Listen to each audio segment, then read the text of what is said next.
This week on Your City Now, the 2020 city budget is approved. Independent review of the SIB marks success, and scammers target Denver residents. These stories and more are just ahead on Your City Now.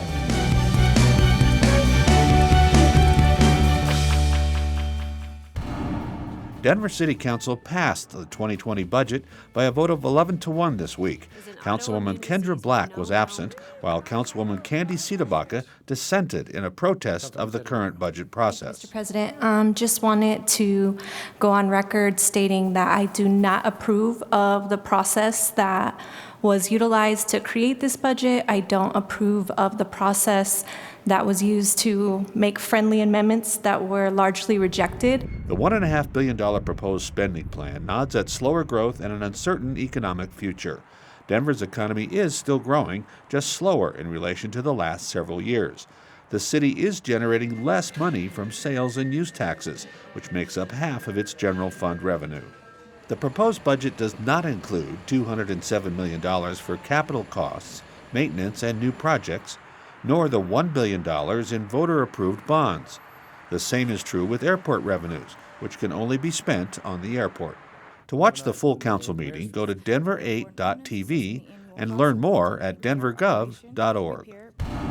A recent report by the Urban Institute shows that Denver's social impact bond-funded supportive housing program is still working 3 years into the plan.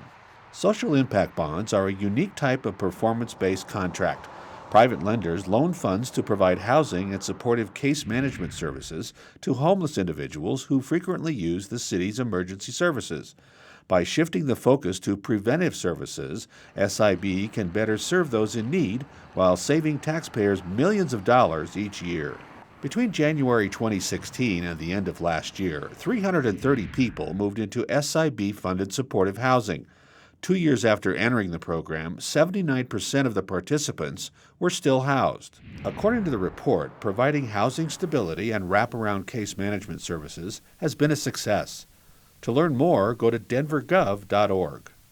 The Denver Sheriff's Department has a word of warning for citizens.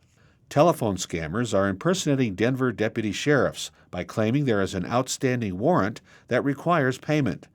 The fake deputy sheriff allows you to pay for the infraction through a Money App account. Don't be fooled. A Denver deputy sheriff will never request payment over the phone. If you receive a call from someone claiming to be a Denver deputy sheriff, proceed with caution. Do not provide any personal information or payment of any kind. Should you suspect a fraudulent call, please report it by contacting your local police department or notify the Colorado State Attorney General's office by going online to stopfraudcolorado.gov. Residents can also call the Denver County Court to see if a warrant actually exists at 720-337-0464. The Denver Sheriff's Office encourages the community to be aware of these recent fraudulent activities and alert family members and friends of the risk. Lyft is carrying its riders into the future.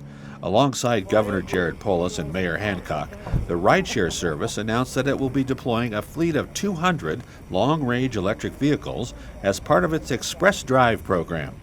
This is just the tip of the iceberg for us as we scale for a long-term future, both in the state of Colorado and out, as we transition the entirety, not just Lyft's vehicle fleet, but the entirety of the vehicle fleet to electric over the next few years. Governor Polis signed a bill last May allowing rideshare programs to qualify for an electric vehicle tax credit that paved the way for this announcement. This is really what the future looks like. Getting creative, saving people money, creating jobs, and reducing our emissions. The all-electric fleet will hit the road this December and will benefit the city and the state by lowering vehicle emissions, decreasing costs for drivers, and providing equal access to clean vehicle transportation.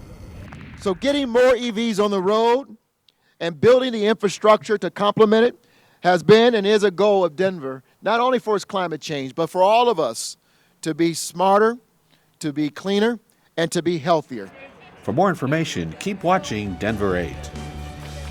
You can catch new episodes of Your City Now every Friday. Thanks for watching, Denver.